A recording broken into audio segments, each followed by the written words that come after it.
Coucou Marie. Bonjour Samuel. Bonjour, écoute, je suis super contente qu'on puisse se voir toutes les deux, même si c'est pas à côté, mais on se voit comme ça en live et c'est génial. Parce que voilà, moi ça fait quelques temps déjà que j'ai envie de t'interviewer. J'ai envie qu'on échange sur quelque chose qui est important pour toi notamment en ce moment, notamment avec la sortie de ton livre. Sur le chemin du cœur. Alors, du coup, pour notre rencontre aujourd'hui, ce que je te propose, c'est déjà voilà, qu'on fasse, que les auditeurs fassent un petit peu connaissance avec toi, et puis qu'on puisse après parler de son livre, de ton livre, et puis que l'on puisse après échanger sur peut-être que tu aurais peut-être des conseils à donner justement à des personnes que j'accompagne moi de mon côté et qui tentent de tourner une page de leur vie. Oui. Et donc voilà, je te propose qu'on évolue comme ça, si ça te convient. Parfait. Ok, bon, et écoute, est-ce que déjà tu peux un petit peu voilà, te présenter par rapport à ton parcours, par rapport à voilà, ce qui se passe aussi en ce moment pour toi dans cette actualité.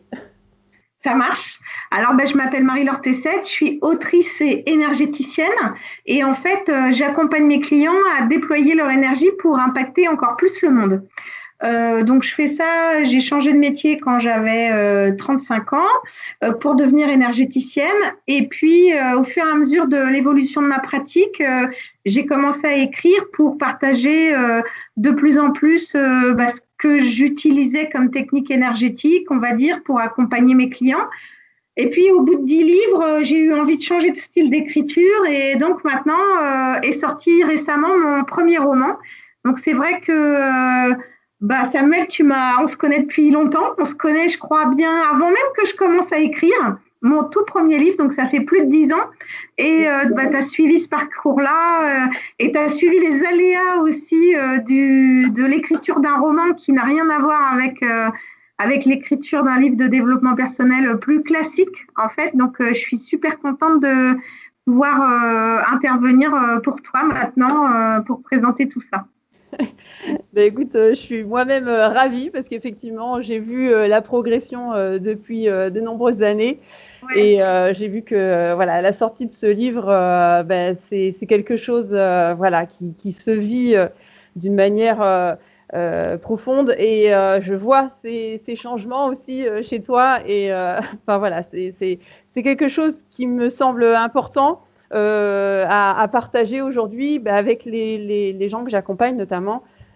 Qui sont en recherche de leur vocation, qui ne savent pas trop vers où aller, vers quoi se tourner. Et justement, sur quoi j'avais envie que tu interviennes, c'était sur cette partie-là où moi je t'ai toujours vu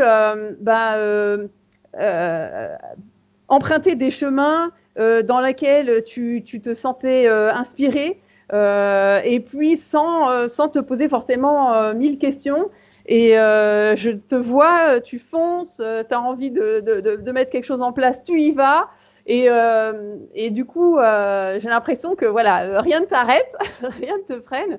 Et, et du coup, voilà, juste, tu fais comment ça se passe chez toi voilà, tu as eu envie d'écrire des livres, tu as écrit tes livres, tu as eu envie d'écrire un roman, tu as écrit un roman. Ce roman est sorti, tu as eu envie de voyager à travers le monde, tu es parti voyager à travers le monde avec ta fille. Alors toi, voilà, comment ça se passe chez toi pour toutes ces prises de décision et tout ça? Écoute, en fait, je suis, je crois, l'appel du cœur, qui est pas toujours suivi par celui de la raison, hein, forcément. Mais je pense que c'est ce qui a, je sais pas, parce que si tu veux, moi je le fais naturellement, mais je crois que c'est ce qui drive ma vie depuis toujours. Alors j'ai eu la chance qu'on m'apprenne ça petite, hein, puisque mes parents, ils ont travaillé longtemps pour construire leur rêve, qui était de construire un voilier pour partir autour du monde. Et moi, j'ai vécu ça quand j'avais 13 ans. Et en fait, j'ai vu avant, si tu veux, ça paraît fantastique, mais j'ai vu avant tout le travail, tous les sacrifices qu'ils ont faits pour pouvoir réussir à faire ça. Et voilà, ils ont vécu leur rêve et c'était super. Et je pense que quelque part, j'ai gardé ça comme inspiration. C'est-à-dire que, oui, bah oui, ça paraît super, hein, tout ce que tu viens de partager. Ça ne veut pas dire qu'il y a enfin, si tu veux, il y a beaucoup de travail en amont qui ne se voit pas.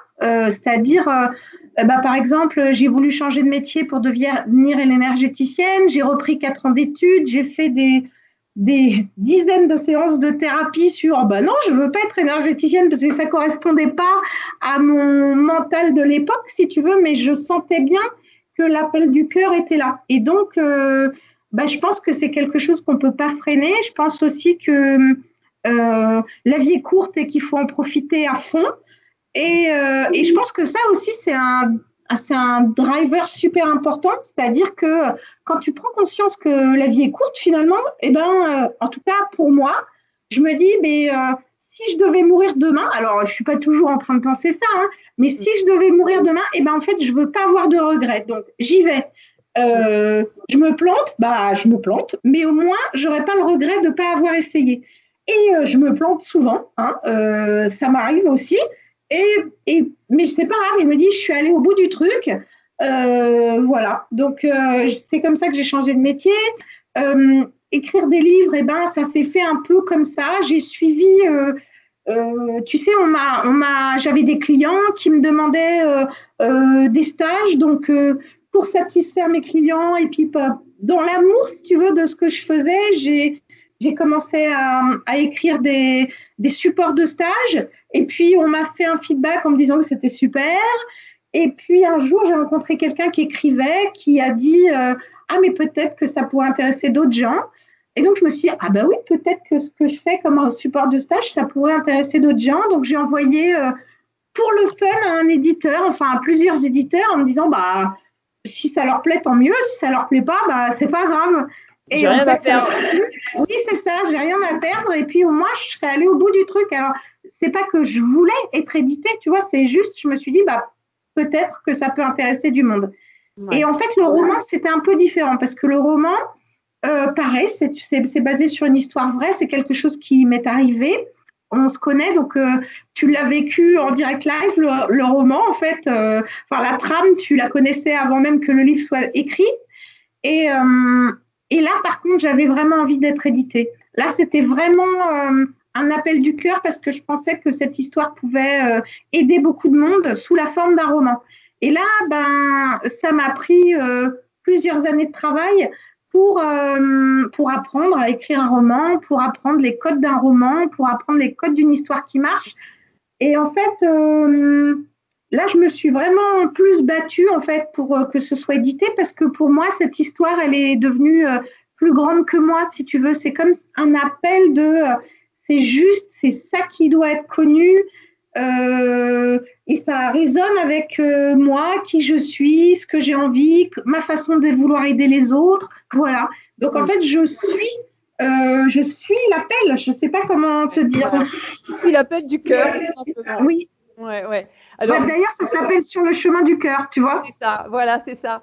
Et du coup, alors qu'est-ce que tu dirais, toi, par exemple, à une personne qui a envie de, comme ça, changer de métier, changer de vocation, enfin, en tout cas, qui est en train de rechercher sa vocation, qui a certaines inspirations, qui se sent attirée comme ça, comme tu dis, par la voix du cœur, mais qui, à un moment donné, se dit oui, mais bon, moi je ne l'ai jamais fait, est-ce que je serais capable de le faire, est-ce que je suis légitime de le faire, qu'est-ce que toi tu pourrais apporter comme conseil à cette personne qui se bloque avec ça? Parce que j'imagine que toi, peut-être à un moment donné, tu t'es dit, bon, moi j'ai jamais écrit de roman, j'ai déjà écrit des livres, mais j'ai jamais écrit de roman. Alors est-ce que toi, tu as eu ce sentiment comme ça d'illégitimité qui est arrivé à un moment dans ton esprit, et comment ça s'est passé pour toi? Bien sûr, en fait, je pense que c'est le lot de tout le monde, en fait. Comment je fais? je prends des accompagnements moi pour me faire aider, c'est-à-dire que j'ai lu des livres sur comment écrire un livre, j'ai fait du coaching, j'ai suivi, j'ai travaillé sur la peur de me présenter, la peur d'être vue en tant qu'écrivain. Enfin, tu vois, on a tous des peurs qui nous bloquent. Alors moi, j'enseigne comme toi. On enseigne à nos clients comment les dépasser et comment aller jusqu'où on veut aller. Et forcément, enfin en tout cas, il me semble, forcément, on doit se faire accompagner. Ça permet d'aller plus vite, plus loin, plus en profondeur. Je pense aussi, ma vision énergétique, en fait, c'est que pour amener au monde ce que tu es venu amener, que ce soit, enfin, tu vois, soit l'aide aux autres, soit la connaissance de l'énergétique, enfin, j'en sais rien, enfin, tu vois, tu es obligé de dépasser tes peurs personnelles. Quelque part, c'est comme si, à dépasser tes peurs personnelles, tu apprends en même temps à amener au monde ta parole. Je ne sais pas comment on pourrait dire ça. Donc mon conseil, c'est déjà, c'est ce que je disais tout à l'heure, faire tout ce que vous pourriez regretter sur votre lit de mort. Enfin, pour moi, c'est vraiment, je suis désolée de remettre ça, mais c'est vraiment hyper important. Et ensuite, se faire accompagner quand on sent qu'on n'est pas prêt. Tu vois, quand j'ai fait, donc j'ai étudié aux États-Unis, j'ai fait l'école Brennan, qui est une école de soins énergétiques en 4 ans. Et avant, quand j'avais déjà l'envie d'y aller, et je suis allée voir quelqu'un qui m'a dit, de toute façon, tu la feras pas cette année parce que tu n'es pas prête. Donc, je suis ressortie avec ça de la séance avec elle en me disant, mince, pourtant, j'ai vraiment envie de faire ça. Et puis j'ai réfléchi à ce qu'elle m'a dit sur t'es pas prête. Et je me suis dit, oui, elle a raison. J'ai peur de ne pas être à la hauteur en anglais, c'est trop cher. J'ai peur, tu vois, donc toutes mes peurs, j'ai listé toutes mes peurs. Et je me suis dit, bon, ok, donc soit j'attends d'être prête, comme elle dit, soit je fais ce qu'il faut pour être prête. Donc, je suis allée voir plein de coachs sur travailler sur cette peur-là, cette peur-là, cette peur-là, cette peur-là. Donc, j'ai fait, je ne sais pas, une dizaine de séances pour dépasser mes peurs. Et je me suis inscrite, comme j'avais prévu, l'année suivante, parce que là, j'étais prête. Sauf que j'avais accéléré le processus. Tu comprends ? Ouais. Et voilà, c'est ça les conseils que je donnerais aux gens qui t'écoutent et qui veulent tourner la page. Faites-vous accompagner donc avec Samuel et puis ça se trouve avec d'autres, enfin en fonction de ce que vous avez, en fonction de votre idée, quoi. Voilà, selon vers qui vous êtes attiré.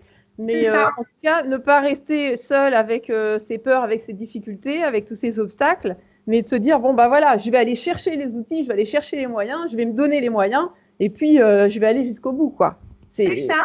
Toi, tu as mis en place, tu as été chercher tout ça, tout ce qui a pu t'aider à défoncer des portes et puis à y aller, quoi. Donc pour le roman, c'est pareil. Tu vois, je suis allée voir des gens professionnels qui m'ont expliqué les techniques du roman, qui l'ont lu en me faisant un feedback honnête et difficile. Et, tu vois, voilà. Ouais. C'est aussi accepter tout ça pour évoluer, prendre tous ces feedbacks, même si les feedbacks peuvent pas faire de bien, effectivement, de temps en temps. Oui, puis se mettre aussi peut-être dans le bain, c'est-à-dire que voilà, depuis que moi j'ai choisi d'essayer de travailler plus sur mon écriture, je vais régulièrement dans des super bibliothèques écrire. Tu vois, je me projette au niveau énergétique sur un jour mon livre sera là. Tu vois, c'est comme si je faisais. C'était déjà là. Ouais, c'est ça. Je suis rentrée plusieurs fois dans des grandes maisons d'édition parisiennes en me disant un jour je viendrai là pour signer. Tu vois, voilà. Ouais. Super. C'est mes trucs à moi. Ouais. Merci pour ces conseils. Avec plaisir. Alors, par rapport à ton livre, en fait, tu parles beaucoup de l'histoire des femmes. Alors, les femmes d'aujourd'hui, mais les femmes des différentes générations d'avant. Oui. Et du coup, j'avais envie de te poser la question. Est-ce que aujourd'hui, pour une femme, ça te paraît plus difficile, plus compliqué, justement, d'aller dépasser certaines difficultés, d'aller dépasser certaines peurs? et de pouvoir avancer vraiment. Est-ce que tu sens qu'il y a certaines difficultés que peut-être les hommes ressentent moins? Comment est-ce que toi tu vois les choses? Ah, c'est une super question. Alors écoute, je pense qu'on a beaucoup moins de difficultés que les générations précédentes sur certains points. Et c'est vraiment ce qui transparaît effectivement dans la première partie de mon livre. Je pense qu'il en reste clairement, c'est toute la prise de parole actuelle des femmes et du féminisme en ce moment qui continuent de se battre pour nos droits, enfin tu vois, pour faire respecter notre intégrité, pour faire respecter nos droits, nos choix. Donc, je pense qu'il y a toujours beaucoup de difficultés, ne serait-ce que l'égalité salariale, ne serait-ce que la reconnaissance et la visibilité, ne serait-ce que l'égalité homme-femme dans le couple et dans plein d'autres, enfin, pas que dans le couple, au travail, etc. Mais, si tu veux, moi, ça m'épate toujours de penser que il y a à peine 60 ans ou 70 ans, les femmes n'avaient pas le droit d'avoir un compte en banque à elles, les femmes n'avaient pas le droit de travailler sans l'accord de leur mari. Donc, si tu veux, on a quand même largement progressé. Nombre de perspectives des femmes, enfin, la seule perspective des femmes il y a 70 ans, c'était faire des enfants, être mère au foyer. Enfin, sinon, c'était vraiment complètement paria, mal vu, tu vois. Donc, je trouve que quand même, ça va beaucoup mieux, mais il en reste tellement, mais tellement, tu vois. Et puis on peut dire que, on vit à une époque aussi où on a un accès à l'information, un accès aussi à se former, à se faire entourer. Et au fait, comparé aux générations de nos grands-mères, arrière-grand-mères, il y a quand même une différence c'est un monde complètement différent aujourd'hui. Et on a des possibilités, des potentiels d'évolution qui sont incomparables, en fait. C'est ça, on ne se pose pas la question de si on a accès à tous les métiers, enfin, on a accès maintenant à presque tous les métiers. On ne se pose pas la question de savoir si on peut être entrepreneur nous-mêmes, tu vois, alors qu'avant, c'était complètement en dehors même des champs de possibilités de pensée des femmes. Donc, non, il y a quand même eu une sacrée amélioration, quoi. Oui, complètement. Et d'ailleurs, je me dis que c'est peut-être pas par hasard non plus qu'il y a énormément de femmes qui, justement, participent à des ateliers, des formations et qui se mobilisent, en fait, pour leur propre destin, en fait. Et comme un espèce peut-être de rattrapage, en fait, à avoir sur l'histoire que maintenant, on va vraiment justement se réaliser profondément et faire vraiment ce qui nous fait vibrer, quoi. Oui, je suis d'accord. Et puis les femmes plus jeunes encore plus. Enfin, tu vois, la jeune génération, je pense que là, bon, après, c'est plus intuitif si tu veux, mais je pense que les femmes, peut-être de ma génération, elles ont fait tout bien comme on leur a dit de faire, et puis elles ont eu envie de changer de voie à 35, 40 ans ou plus pour faire quelque chose qui leur plaît vraiment. Et en fait, les plus jeunes, maintenant, elles y vont directement. Et ça, je trouve ça hyper inspirant, quoi. Je me dis, elles suivent pas les codes. Ça a encore changé, si tu veux, par rapport à la jeune génération et par rapport aux générations d'avant moi. Enfin, je trouve que les jeunes femmes, maintenant, elles sont bien plus entrepreneuses, bien plus libérées. Tu vois, elles foncent, elles créent leurs trucs directement. Ouais. Et ça va très vite, en fait. Le changement est très rapide, en fait. Oui, et ça, je trouve ça super. Donc, presque, c'est moins dur pour elles de tourner la page, puisque c'est le nom de ton site, si tu veux, parce qu'elles écrivent la page peut-être un peu plus directement. Ouais, c'est ça. Ouais, tout à fait. Ouais. Alors, du coup, je voulais revenir à ton livre aussi. Dans ton livre, donc c'est l'histoire de Claire, une thérapeute. Je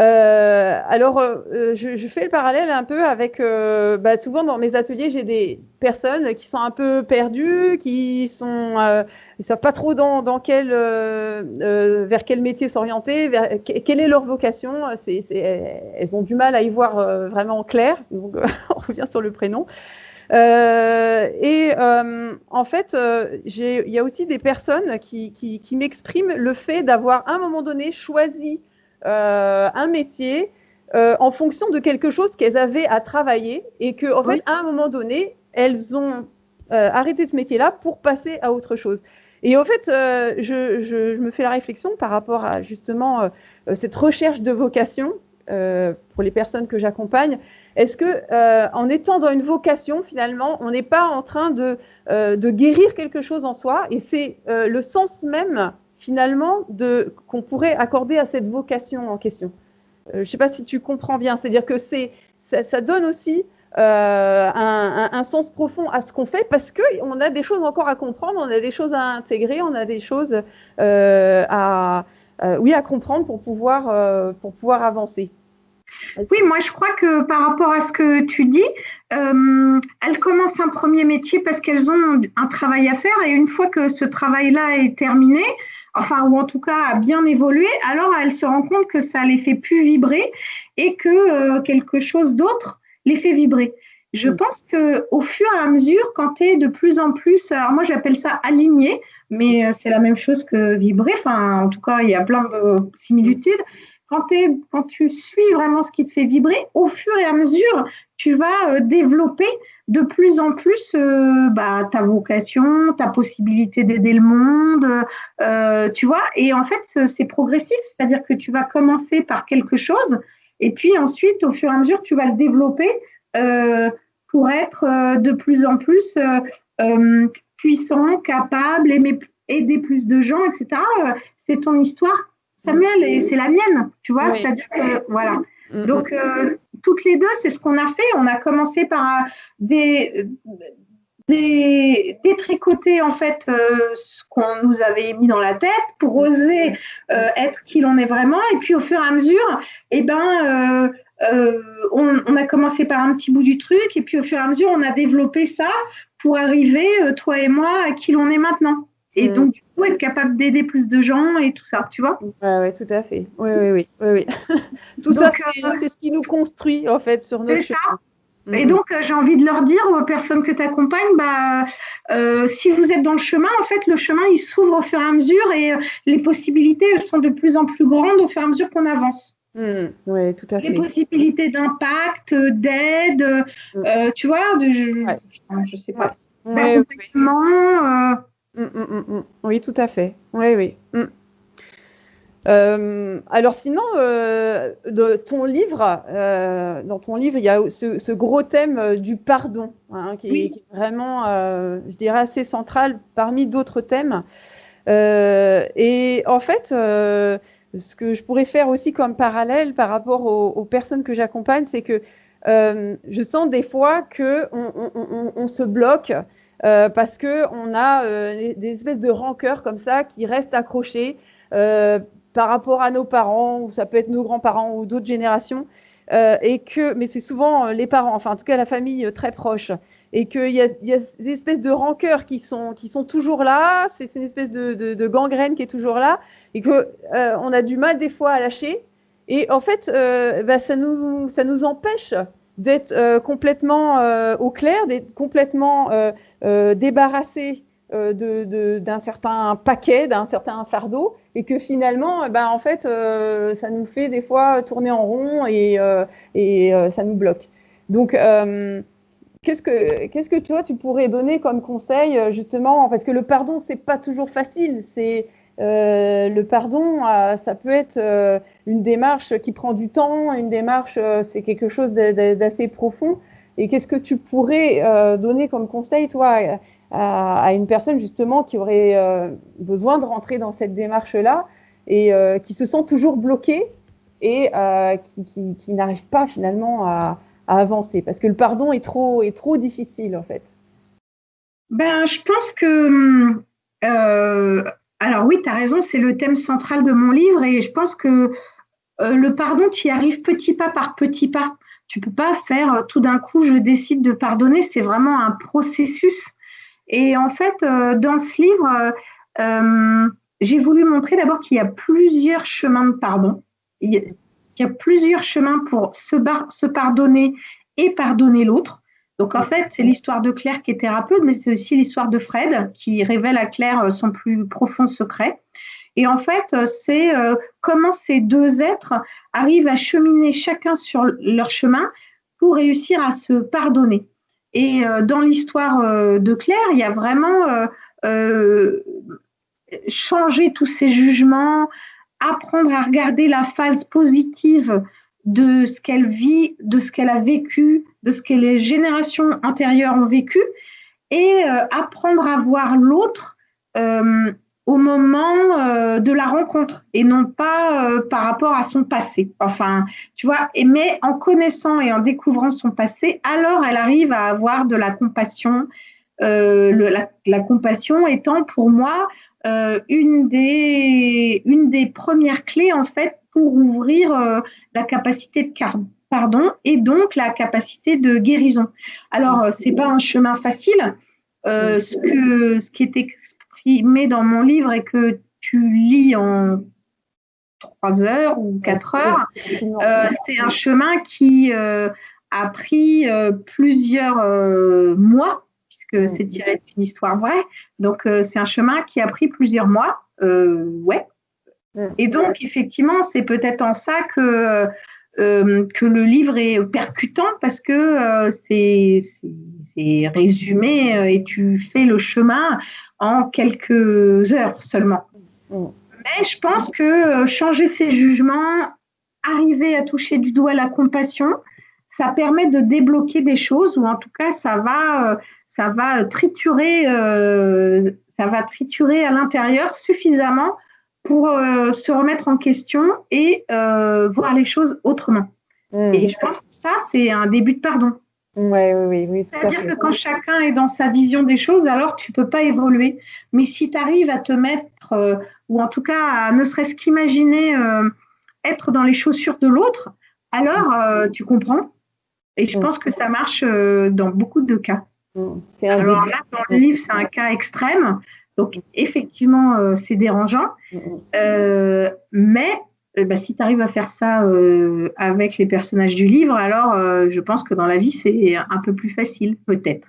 Je pense effectivement parce que dans ce livre, c'est une situation, c'est une histoire quand même très dure. Hein. C'est deux personnages qui vivent une histoire particulière où, justement, à un moment donné, on leur demande de comprendre, on leur demande d'aller chercher vraiment au fond d'eux, en fait, et d'aller chercher des ressources insoupçonnées, en fait, finalement. Et c'est vrai que, en tout cas, moi, c'est un livre qui m'a profondément marquée. Quand je l'ai lu, alors déjà, je l'ai lu d'une traite parce que il y a énormément de suspense. Je conseille à tout le monde, vous qui regardez la vidéo, d'aller chercher ce livre et d'aller le lire. C'est un livre. Pour moi, c'est super. C'est du jamais vu en fait. Je n'ai jamais lu un livre de ce type-là. Hein. C'est vraiment. Il y a des tas de romans auxquels on reste accroché, comme par exemple Gounel ou des romans comme ça. Mais là, il y a une profondeur en fait sur quand on lit le texte, on a l'impression aussi de travailler nous-mêmes. Il y a quelque chose qui nous brasse. Alors c'est pas confortable, je le dis. C'est pas forcément un livre qui est facile dans le sens confortable. Voilà. Donc ça va nous faire travailler. Moi, je sais que alors je l'avais lu une première fois, puis je l'ai lu une deuxième fois, un petit peu plus tard. Et j'ai eu du mal à dormir après parce que ça m'a brassé quoi. Mais en même temps, on en ressort, on ressent un bien-être. Il y a une espèce de poids comme ça qui tombe. Et voilà, je trouve extraordinaire. C'est pas parce que t'es mon amie Marie-Laure, j'ai vraiment envie de de le partager au plus de monde possible. J'en parle énormément autour de moi et tous les retours sont extraordinaires. Et voilà, je ne sais plus pourquoi j'étais rentrée dans plutôt un témoignage personnel, mais juste pour vous dire que voilà, c'est un livre qui ne va pas vous laisser indemne. Ça, c'est Merci sûr. Samuel. Ben oui, en fait, tu vois, je voulais vraiment, en fait, je voulais faire un livre comme un soin. Tu vois, moi, ma phrase signature, en fait, c'est déployer votre énergie pour impacter encore plus le monde. Et en fait, j'accompagne des gens en individuel et c'est super. Et déjà, je sais que j'impacte le monde à mon échelle. Et en fait, ce livre, je voulais je voulais que ce soit comme un soin énergétique à travers un livre. Parce que je me suis dit, si j'arrive à faire ça, alors j'aide bien plus que mes 15 ou tu vois, personnes par semaine. Je peux aider des dizaines de milliers de personnes, même plus.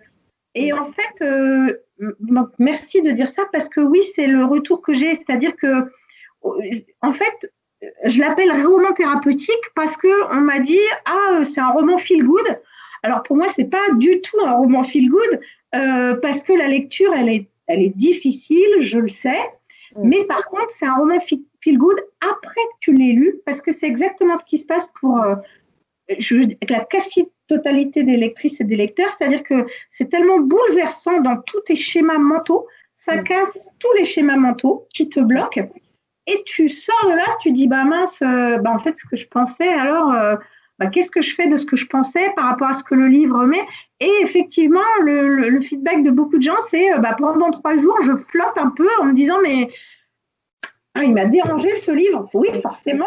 Et ensuite, elles ont comme ce que tu dis, en fait, comme une libération, un nettoyage. Et en fait, je me dis, c'est ça, alors j'ai réussi. Moi, quand j'ai des témoignages comme le tien, je me dis, mais c'est ça que je voulais. Donc, fantastique. Ouais, c'est vraiment ça. Merci. Eh bien, écoute, Marie, j'aurais une dernière question pour aider les personnes que j'accompagne, en fait, par rapport à ton parcours et puis aussi par rapport à ton métier, puisque toi, tu aides les gens avec l'énergie, avec puis plein d'outils que tu utilises aussi pour qu'ils puissent aller justement se déployer leurs ailes, oui, comme tu disais. Selon toi, parce que j'ai souvent des personnes qui sont tellement embrouillées, elles sont tellement dans le brouillard et tout, pour s'orienter vers telle ou telle activité ou telle vocation, que en fait, elles savent vraiment pas, elles se restent bloquées. Elles sont bloquées et elles n'arrivent pas à faire même un petit pas parce que elles sont trop embrouillées. Alors, est-ce que pour toi, c'est quoi qui les empêche le plus dans cette situation-là? Est-ce que c'est parce qu'elles ont un niveau d'énergie qui est trop bas? Est-ce que c'est parce qu'elles ont des peurs qui sont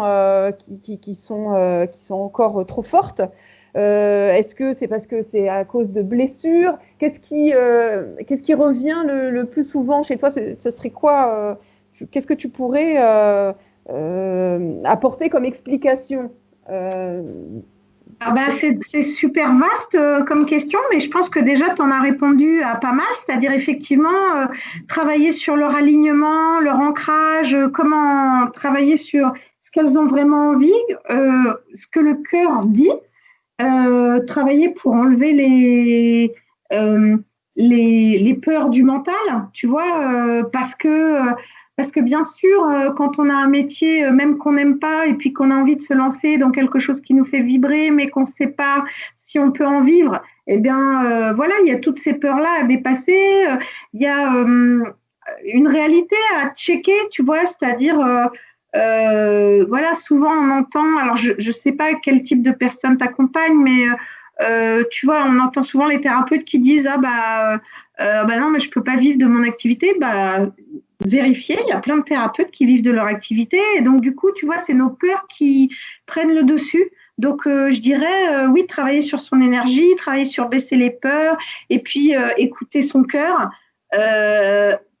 Et tout en étant dans une balance, je sais pas comment je pourrais dire ça, bénéfice-risque qui te correspond. Tu vois, c'est-à-dire, effectivement, tu vas peut-être pas lâcher un CDI à plein temps pour te lancer, alors que tu n'as pas fini les études qui correspondent à ton nouveau métier. Enfin, tu vois, il y a aussi, il faut chacun d'évaluer. C'est ça, c'est à chacun d'évaluer son niveau de sécurité, où est-ce qu'on met le curseur pour être suffisamment sécurisé pour pouvoir y aller à un moment donné et de se dire là c'est bon, je suis prête à y aller. Oui, et puis après, qu'est-ce que tu as à perdre ou à gagner si tu y vas et qu'est-ce que tu as à perdre ou à gagner si tu n'y vas pas? C'est ça. Tu vois, je trouve que ça c'est super intéressant aussi de pouvoir observer ça. C'est un exercice très très intéressant qui permet pour certaines personnes de les aider à prendre une décision en fait. Oui, il y a beaucoup de. Alors, c'est pas moi qui le dis, encore une fois, c'est drôle, je vais redire ça, mais tu sais, à la fin de leur vie, les gens, ils ne voient pas les 40 ans qu'ils ont bossé pour la même boîte, quoi. Ils voient tout ce qu'ils auraient adoré faire et qu'ils n'ont pas pris le temps de faire. Et tu disais ça tout à l'heure sur le fait que je voyage avec ma fille. Eh bien, par exemple, c'est quelque chose qui était hyper important pour moi de faire entre ses 10 et 13 ans. Enfin, tu vois, au moment où elle pouvait vraiment profiter de cette expérience-là. Et ensuite, je me suis dit, OK, ben, qu'est-ce qui est important pour moi? Continuer ma pratique ou partager le monde avec elle, partager ma vision du monde et du voyage avec elle. Ok, bah, il n'y avait pas photo. Donc après, j'ai réussi à m'organiser pour que je puisse continuer de travailler et donc de travailler à distance pendant qu'on voyage. Mais pour moi, même si j'avais dû arrêter, bah, j'aurais choisi ça parce que c'était le plus important pour moi. C'est bon? Ok. Super. Eh ben, écoute, vraiment, merci beaucoup, Marie-Laure. Je ne sais pas si tu as un dernier mot de la fin à nous communiquer, un message ou quelque chose. Non, c'est parfait. Écoute, je sais pas. Je me dis que toi aussi, tu as fait ça avec ton fils, de l'emmener là où tu aimes pour partager avec lui, tu vois. Oui. Et que c'était aussi un risque que toi, tu as pris parce que c'était l'appel du cœur. Exactement, voilà. D'arrêter de se poser 36 000 questions et de se dire oui, c'est maintenant, parce que voilà, on ne sait pas de quoi est fait la vie et demain, donc profitons maintenant. Bah oui, tu vois. Bon, alors Marie-Laure, du coup, on peut te retrouver sur ton site marie-laure-tcèdre.com. De toute façon, je mettrai les liens en bas de la vidéo. Et puis surtout, allez acheter le livre qu'on remet là, Sur le chemin du cœur. Vous allez voir, c'est un livre qui va vous chambouler, mais qui va vous faire du bien. Et merci. En tout cas, merci infiniment pour cet échange, Marie-Laure. Et puis, on se retrouve bientôt pour ta prochaine actualité. Et puis, je t'embrasse bien fort. Merci beaucoup de cette interview, Samuel. À bientôt. À bientôt, Marie.